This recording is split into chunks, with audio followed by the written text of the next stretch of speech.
All right.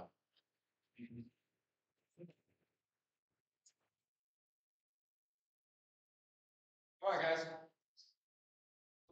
Up to this point, we have identified muscles, skeletal muscles. So we have smooth muscle in the vessels, we have cardiac muscles in the heart, skeletal muscles is where it's at for us, right? Muscles that influence motion through contraction.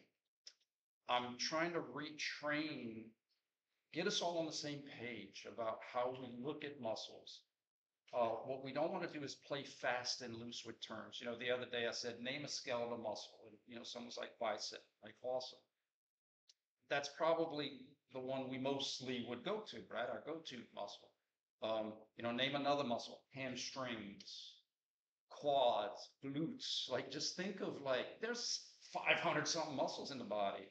And bro science has relegated us to say the glutes, the quads, the hams, the core. The heck is the core, right?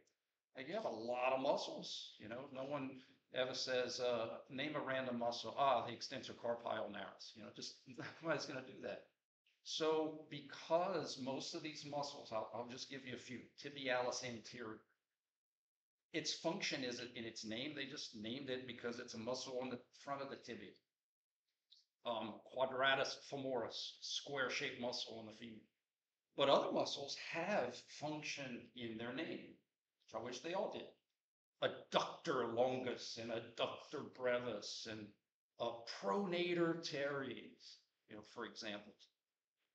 And so what we have to do is look at the, I don't want to say the P word, but the physics of how muscles work, and that's by pulling. And if you're going to have a puppet on a stage, which I guess ironically enough, that's why I have this elaborate setup. If you want the puppet to move in different ways, the puppet needs to have articulations of joints, and the puppet needs to have strings that move in all those different directions of motion. So our internal puppet has strings that are attached to muscles that pull in every direction of motion. Now, what those muscles are called, we're going to get to that in biomechanics, but before we do that, we have to get into seeing how they work, how they influence our motion through contraction. To make it easier, not harder, since we know that we have muscles that pull in every direction of motion. Where the ankle plantar flexus and dorsiflexus. We have to have puppet strings that pull in the direction of dorsiflexion and plantar flexion. We're going to call them plantar flexors and dorsiflexors. The S is plural, like it's a group. Plantar flexors are a group of strings that pull the puppet in the direction of plantar flexion. It does not mean plantar flexors will always be responsible for plantar flexion, but they will always pull that way. Monday, Wednesday, Friday, 7:30 in the morning, and on holidays and weekends. They always pull that way. That's their function, because function is consistent. There's no exceptions. When they're working isometrically, they pull that way. When they're working concentrically, they pull that way. When they're working eccentrically, they pull that way. When they're at rest, they pull that way. When we die, they pull that way. They always pull that way. Agonistic muscles is a term we use for a group of muscles, plantar flexors, dorsiflexors, abductors, adductors, ulnar deviators, radial, whatever, group of muscles that are doing a job above rest. They're being recruited, innervated, zap it with electricity, and it pulls more than at rest. That's what an agonist is. An antagonist is, who do we not want to recruit more to do a specific job of influencing motion? The easiest example is I have dumbbells in my arms. The dumbbell's trying to extend me. I don't need my extension pullers right there. I already have something trying to extend me. I don't need tricep and inconius. I need these guys to say, hey, take a little break. I need flexion pullers. Campbell, why don't you just say bicep? Why don't we mention the other muscles that are also working in that exercise? Why do we just have to single one out?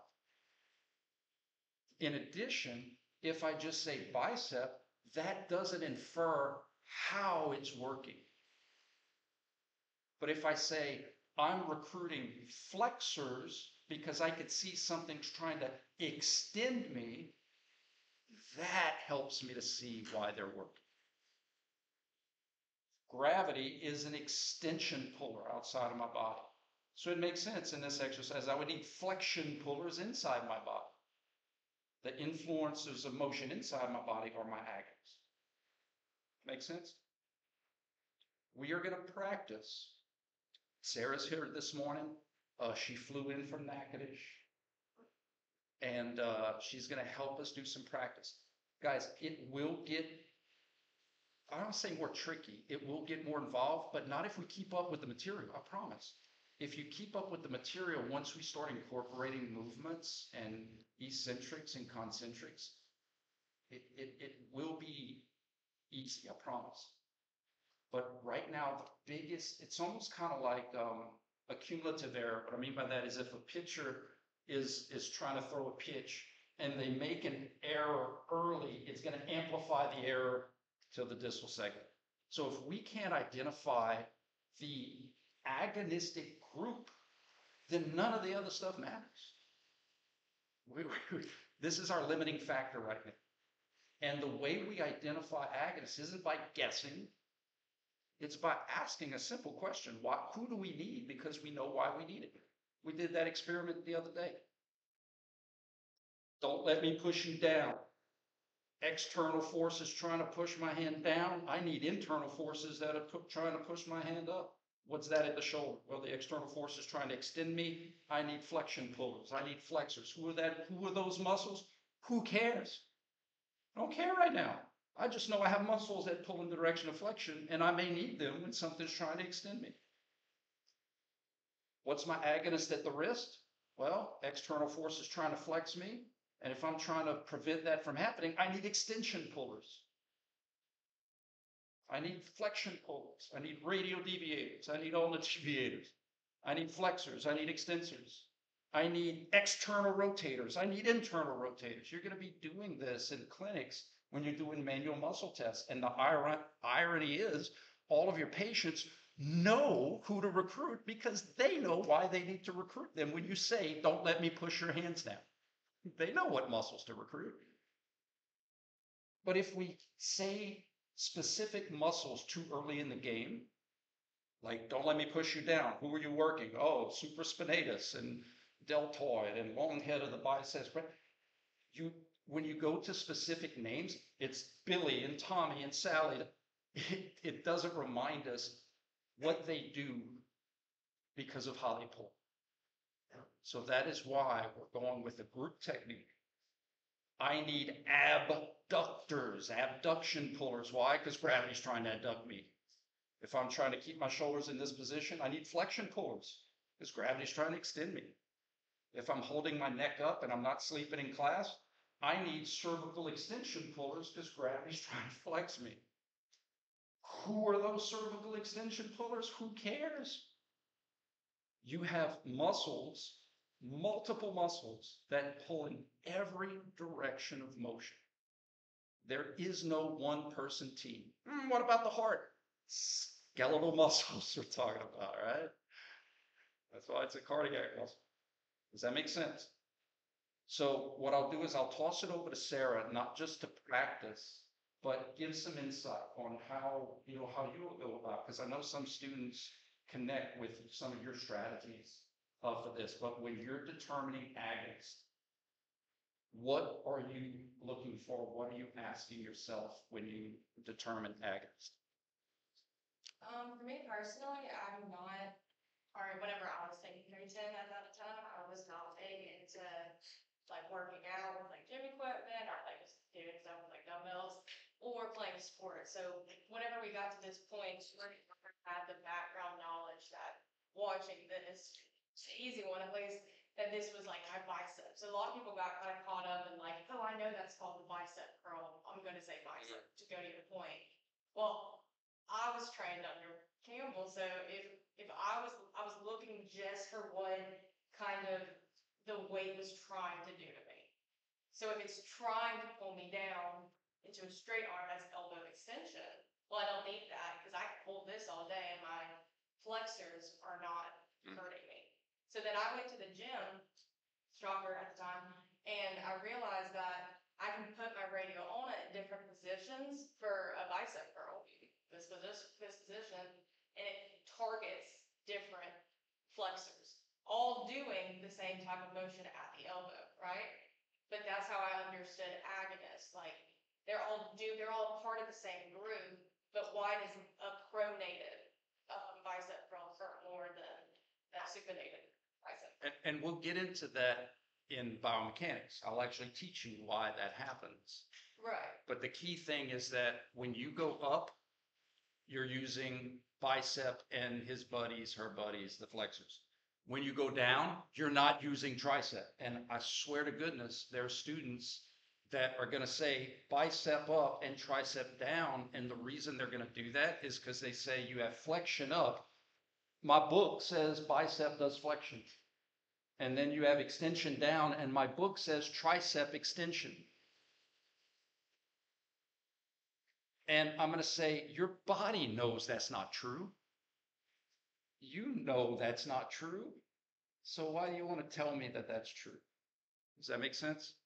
And I mean, and obviously anyone who's done this exercise before would be able to do this until like my triceps aren't hurting me at all. Yeah. Even though it's having a motion that, textbooks would put to it at this point. Yep.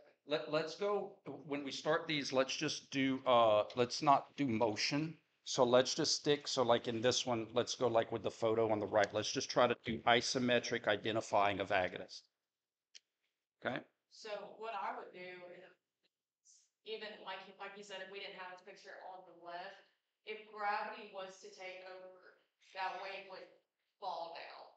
So the external force is causing elbow extension. Therefore, I need my elbow flexors. Okay. So your agonist is the elbow flexors. That's it. That's simple as it. It's just recognizing an external force, whether that be gravity, whether that be the weight, and therefore I don't need that type of group. I need the opposite direction of the external force. So, some people like me, I like to eliminate by saying who can not be. It cannot be your tricep and your extensors. You would literally, you would have gravity and your muscles yanking your elbow. Does that make sense? Like it can't be your tricep. Even though there's extension, it would hurt to use those muscles. So I always like to do kind of the elimination game. I like to eliminate who it can be to help me justify who it needs to be. Right, and then it's also like you've been taught motions, you've been taught what motions can occur at it. So before even really jumping into this, I might just notice that the motion is occurring at the elbow. I mean, like before I'm even thinking about what the external force is trying to do to me, I know that elbow can have flexion and extension. Does that make sense? So then one is going to be my external force because it's a one plane joint, and then one will be the motion moving in during contraction. All these isometric examples of identifying actors also proves that muscles don't necessarily are going to be associated with motions when they're working. Like if this person's just holding that position isometrically, there's no motion. But yet those muscles are still doing a job. You can't hold that position all day. You're going to get tired. That muscle is having physiological work. For you physics people that are taking physics, you may say, whoa, whoa, whoa, in class, we heard that there has to be movement for there to be work. Well, contrary, mon frere, there's movement happening inside the metabolism of that muscle. There's a whole factory. put spitting out product and ATP and enzymes and lipase, and there's a whole factory of motion happening physiologically. So for there to be work, it doesn't have to be mechanical, you see things going up and down. That muscle is moving a lot. So we're talking about physiological work, not mechanical work. All right, let's get to it now. So does everybody understand that that would be my elbow flexors, identifying those as my agonists? A, B, C. Phase one is identify your agonist. Who do you need because you see why you need it? Phase two is what motion that I observe in whatever phase, and we're going to get to that next week. We're not doing that today. And then phase three is the contraction is literally going to be presented to you on a silver platter. The contraction is going to be solved for. The contraction is physics. It is. If you know the agonist and you can see the motion, then you know contraction. There's no guessing the contraction, my students. Huh? Okay, so this is now a machine, so the clues are in the picture. Like I said, if I didn't understand what this machine did at the gym, I would be looking for clues like the weight stack or where there is like where the padding would be on the body to prevent me from going in a specific direction. So there is a little bit of movement for this picture, but let's just talk about the right side of it. I can hold that, like Dr. Campbell said, I couldn't do it all day. Therefore, there is work being done, even though we don't see traction. I mean, the movement, like we said, there is something that I'm fighting, for lack of better words, to win, kind of, in this example. If the padding is trying to apply pressure down, like at my tibialis, kind of towards my body, then I need something that's going to be working in the opposite way to fight that. What's that pad trying to do to your knees? It's trying to flex you. So who would you need? Do you need flexion floors? No, literally pull your feet away from the pad. Who do you need? Extension floors. Campbell, why don't you just say quad? Because quad doesn't tell me direction of pull. Extensors. And you could say that's the quad. But I need us to visualize if something's trying to flex me, I need something inside my skin that's trying to extend it. Doing a job above rest. That's the extensor's job, is to hold that position for the picture. They're doing a job. They're contracting. Contraction in our class means doing a job, going to work. Those extensors always pull in the direction of extension, but they don't always work. Just like Fire Marshal Tim is always a fireman, but he doesn't always get called into work. Does that make sense? Muscles always pull in specific directions, but they're not always called to do a job of rest. When they get called to do a job, it's like Superman, and they become, instead of the S, it's an A, agonist. Dun, dun, dun.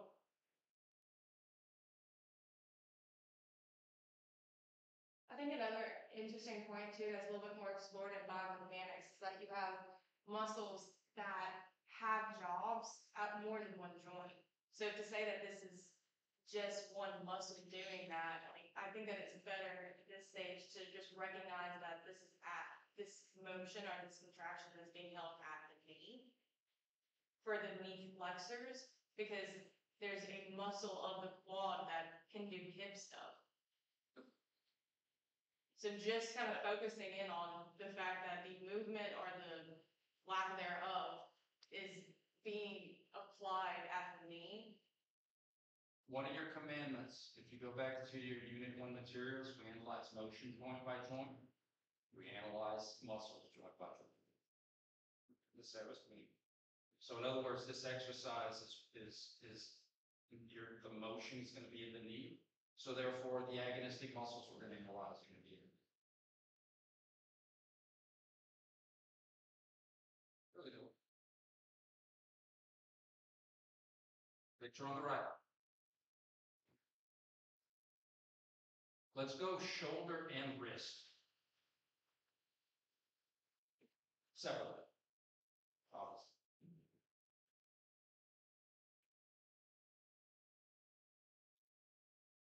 Identify the agonist. Who do you need to recruit above wrist? Because we can see why we need to recruit them. We can do the thought experiment. If she turned off all the muscles of her shoulder, what motion would gravity cause? If she turned off all the muscles of her wrist, what motion would gravity cause? And whatever those motions are, I don't need muscles that pull that way. I need muscles that pull the other way. So what does gravity triangle cause? I'm sorry, yeah, let's do resistance. Wrist is trying to flex, you need extensors. Yes. And then the shoulder is trying to extend, so they can Da, da, da, da, da, da, da, da. Did everybody Ellis see? here, shoulder flexors are here. Good. Good. And you see how, what I love about, I mean, not to toot our horn because we're in this together, but I love there's no guesswork. You didn't guess. It's there. You were like, all right, it makes sense. And again, well, why doesn't Campbell say deltoid? Why doesn't Campbell say, because none of that stuff tells me how it pulls. What we're going to do is we're going to establish seeing agonists based on pull. And then it's like saying this. Who won the NBA championship last year? Oh, the Boston Celtics. Great, that's a team. Who's on the team? Well, that's a secondary question. Once we can play this game of identifying, play this game of seeing how muscles influence motion through contraction, then we can say, who are the shoulder flexor muscles? Who are the wrist extensor muscles? Who are the external rotation muscles? Who are the internal rotation muscles? But before we ride a unicycle, we got to progress. Right, start with the training wheels. Make sure we're all on the same page. And listen, guys, sometimes people can ride at different levels. I didn't learn to ride a bike when I was 12. I'm a slow learner. But the point is, it's making sure that we're all riding the tricycle. And then we're going to take those training wheels off, make sure we're all riding the bicycle. And then we're going to get to biomechanics and we're going to do some tricks on the unicycle. Keep going. I think this is great practice. Ooh, good one. Picture on the right.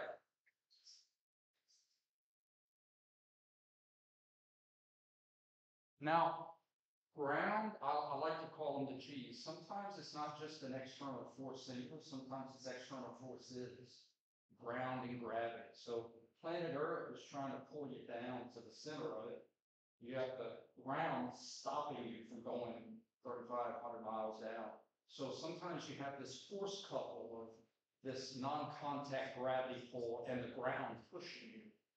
So like, for instance, if I relax my knees, ground and gravity is kind of squishing me like an accordion. It's trying to flex my knees, right? So although gravity is still there, you also have the ground pushing, trying to do something to you as well. Okay? Yeah, we're going to go to the right. This is all going to be isometric examples today.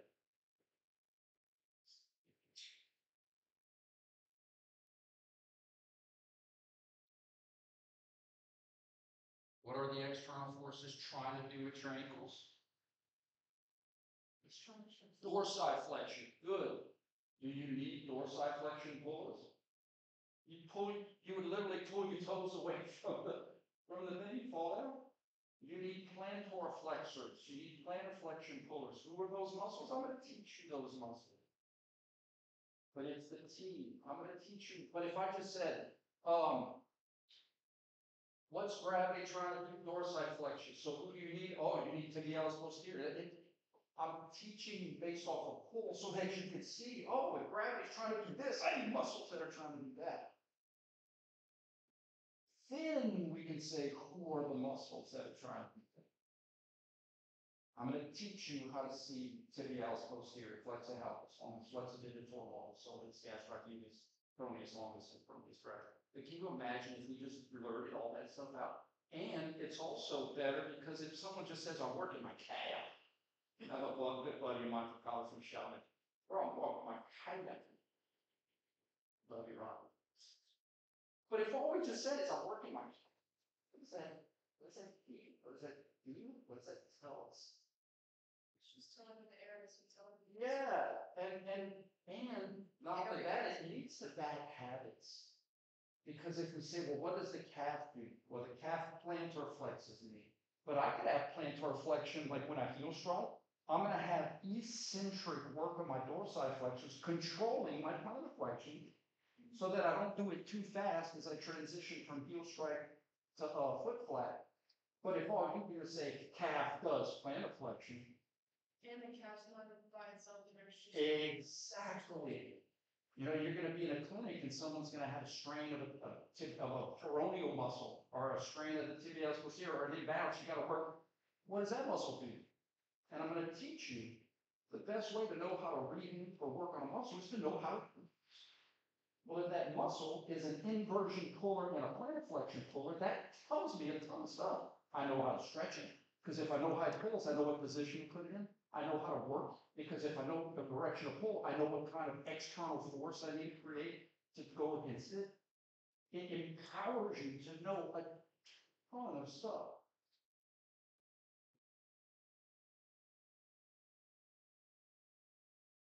Let's keep going. This is fun. This is going to class what I was doing. Everyone close their eyes for a second. Tell biomechanics, it's Let's see, I don't mix it. I'm gonna do something. plain heads up, set up, that's fun.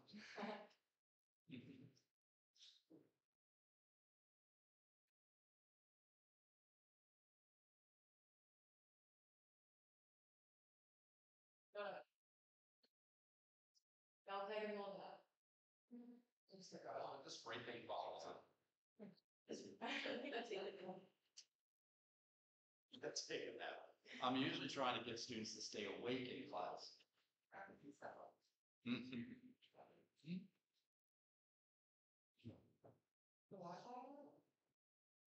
I don't know. I'm trying to figure out this way. Got it.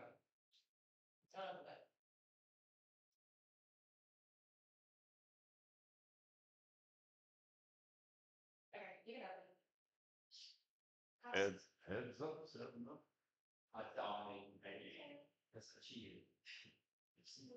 I know. What are the rules? Okay, let's try.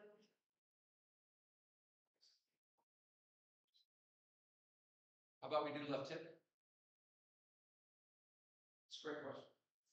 There's a lot more. Yeah, absolutely. Okay, but this would be more so, maybe Absolutely. you can analyze more than one joint, right?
Ready to talk?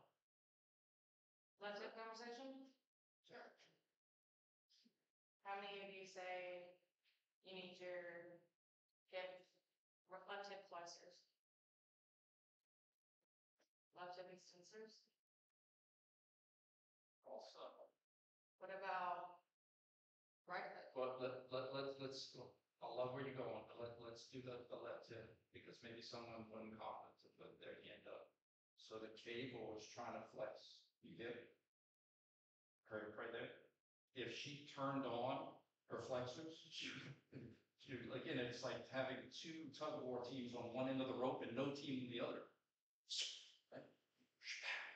So if she's holding this position through isometric contraction, isometric work, those hip extensors have to be working above rest to maintain that position. It's like the elevator cable is still doing a job while it lets you off the elevator.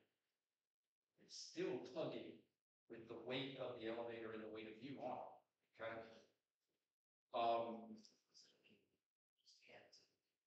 If there wasn't a cable right there, you'd still be using your hip extensors, because gravity would be trying to flex you. It's just more work, like. It's more obvious. Yes, but it's almost like if we go with the fireman analogy, it's a bigger fire. Because you have gravity trying to flex you, and you got this cable trying to flex you, so your muscles would have to work more to maintain that position. Everyone has this thing on me.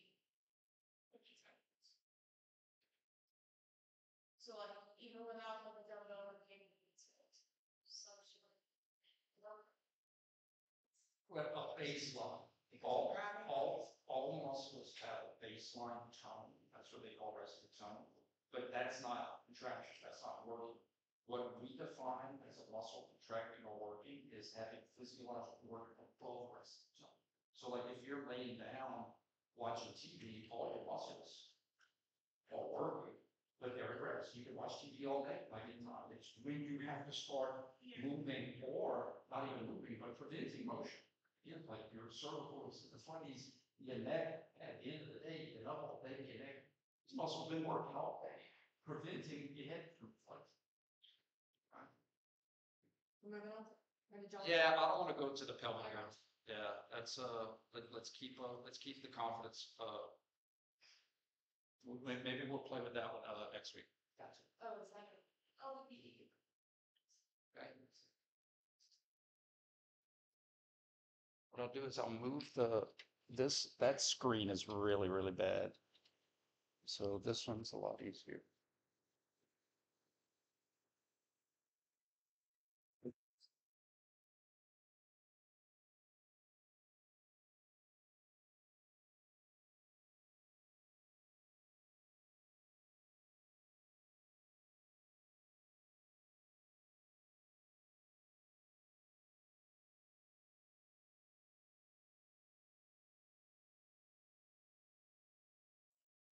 By joints, therefore, we can analyze the muscle that influence motion through contraction of joint by joint movements. I'd love for y'all to have an elbow conversation. I'd love for y'all to have a shoulder conversation, and I'd love for y'all to have a scapular conversation. And to clarify, let's make sure we keep the shoulder sagittal. Okay, I don't want anyone interpreting, you know what I mean? So we'll just keep it sagittal.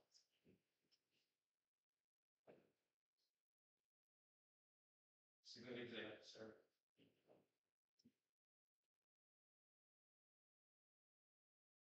We could also have a fun knee conversation.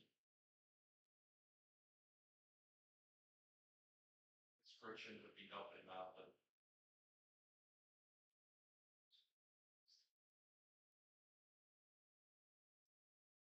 I guess it depends on how much he's got on that stack. That's do the thought experiment, guys. If he turned off, if I had a remote control that could turn off all of his muscles except for his grip, what would happen? What would happen? We could also have a trunk conversation. Was that? Yeah, it depends on where center of pressure is. Okay. If the center of pressure is like its heels, then rare. Right. So sometimes that's a little tough. It's like Yeah. Okay.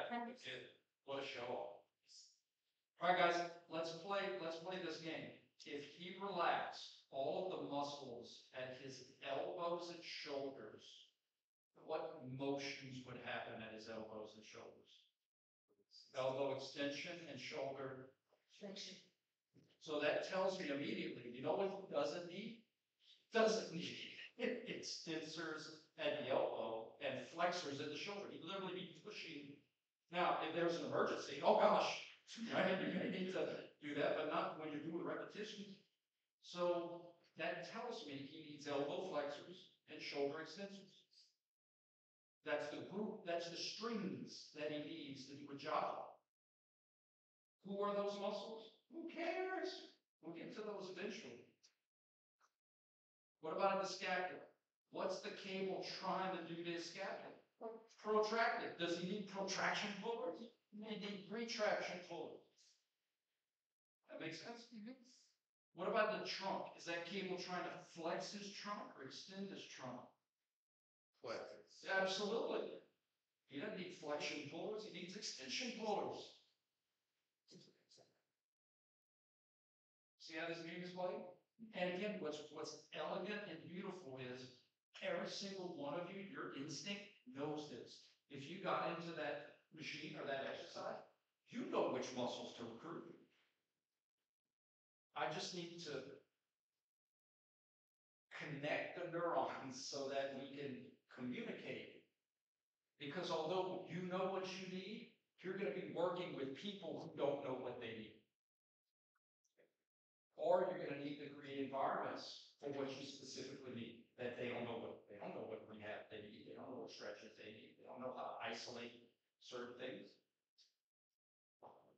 So we got to go back to basics and understand that skeletal muscles work, they do jobs based on what you do. As simple as that.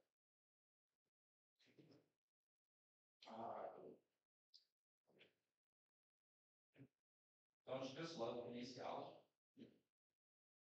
This is, like if kinesiology means movement studies, this is like the ultimate kinesiology class. That's what we do. That's what makes us who we are.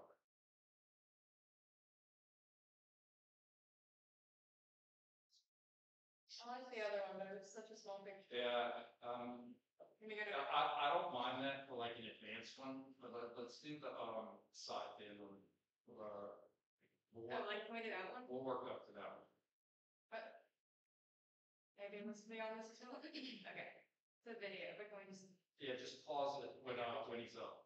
Okay.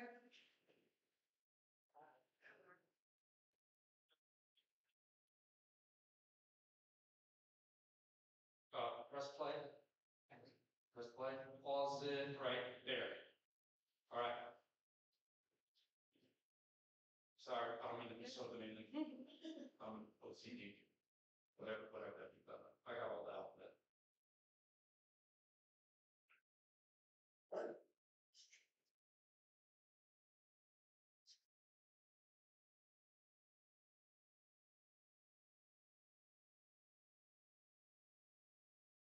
Why is it so important to do this exercise with only one dumbbell and not two dumbbells? Yeah, I have two dumbbells in my hand. One dumbbell isn't trying to make me go any more or less than some. I drop one, now the one dumbbell's trying to make me in. Does that make sense? But if I have two 10s, 220s, 250s, they can't still go out. No way, it's so illustration. You can force yourself, but you lose track of needing, it's not as optimal because now I don't need a muscle throughout the whole cycle, right? And you know what it's like? It's similar, but it's like someone taking dumbbells and gravity's pulling down, and they take the dumbbells, just the dumbbells, and they do.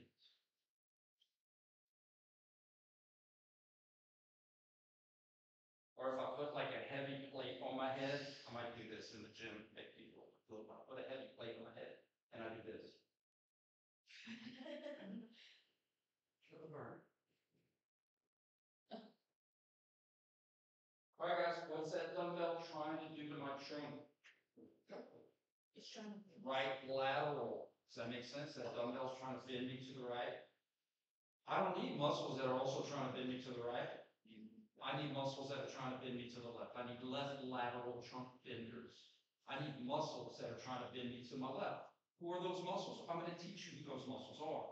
But unless we have the context of their function, how they pull, me telling you about left externals and left internals and left rectus, left erectors, it loses the essence of what they do because of how they pull. Last one, Sarah, if you don't mind, can we pull? First of all, any questions, follow-ups? Good. Can we get one with like a plate, or we'll do a transverse, an isometric transverse. And then the last one we'll end is the isometric windshield wiper. Then move on out. Maybe not. I want to get into it. I want y'all to be positive and encourage. If you want to meet me, see how you came up. You wanna do like another video? Type in Roman chair. Having what? Type in Roman chair. See if we could get someone off the ground. Roaming trip? Roman chair, like a Roman, Oh, Roman yeah. chair, trunk twist, or it could be even a cable. Let's just try that first. Yes, yes, there's my guy. Man, it was so long ago, like at least like a couple years when I took that picture. I added a little Photoshop, just on the hair. Let's see, can we zoom out a little bit? Oh, good.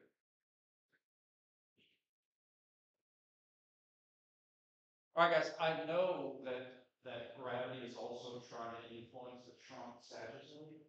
I'm acknowledging that, but I just want us to have a transverse conversation because more of the weight is south.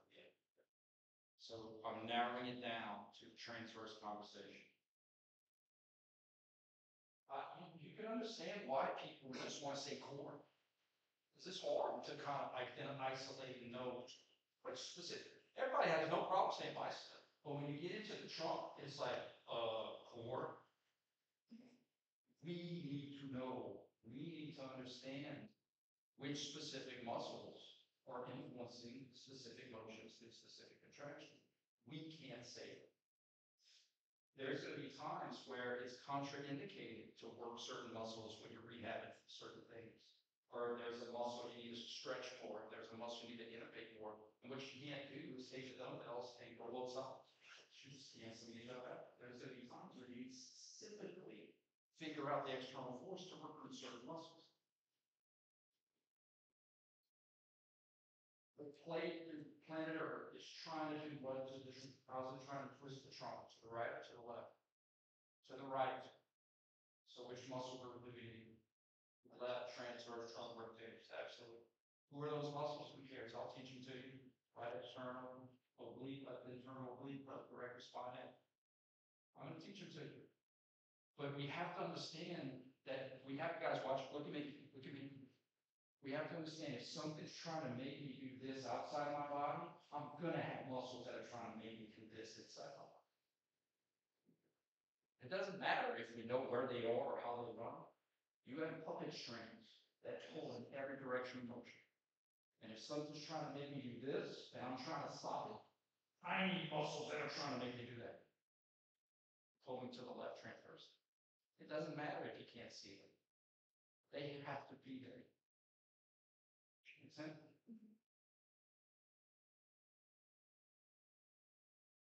Any questions? Are we feeling better? Are we feeling more confident? Next week, we're going to start adding motion. Next week, we're going to start adding, looking at, all right, I know the agonist in this exercise.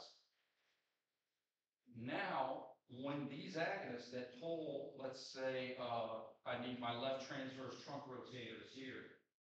I've identified that I have my agonist being my left transverse. Now what we got to do is match up motion with work. If the motion happens in the same direction as that muscle's pull, that's the whole point of concentric. It's completing the circle. It's doing what you're trying to do. Creating motion when you're trying to create motion. Negative work is when you're allowing or being responsible for motion in the opposite direction of your pull. So when the plate starts to go right transverse, and you know I don't need right transverse pullers to do it, left transverse pullers are going to let slow and control the right transverse rotation happen through negative work. Eccentric is just eccentric. It's weird. Something pulling one way is making motion, allowing motion to happen the other. Happens all the time. If I had a bucket of water and I was trying not to spill a drop and I was lowering it from my roof, I would try to slow and control, lower it down by still pulling up on the rope. I can make the bucket come up concentrically. I can keep the bucket from falling down isometrically, but I can let the bucket down while still pulling up. That's eccentric. It's different. But I'm going to teach you that although it's weird, it has to follow basic math. When we identify something's pulling up and we observe motion going down, that's negative work. It's eccentric. Anything else to add? Cherry on top, Sarah? I don't know if you want to talk about snake spots, but I like the tug of war example. Good. No, I like your example with your child, but that you did. Like we were both pulling, and Dr. Campbell wanted to let me win because he wants to save my avionics. Yes, it was a, Well, we'll do it again.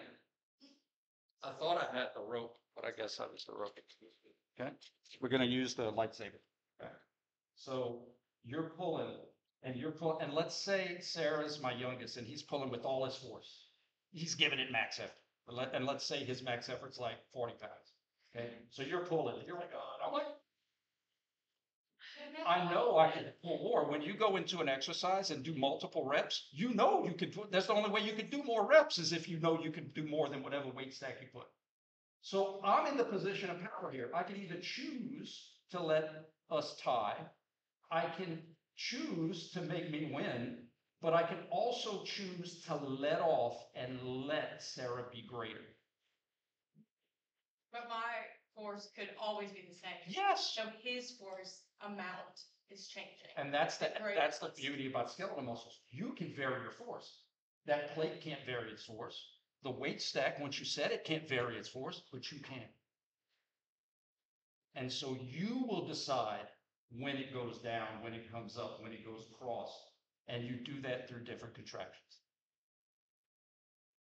so when you would be me pulling and it actually pulls her, isometric would be the balance and then maybe. Absolutely. Absolutely. Eccentric is I'm still pulling to me, I'm still working, but I'm allowing the motion to happen in the other direction. All right, guys, you have a good weekend. Good job, Sarah.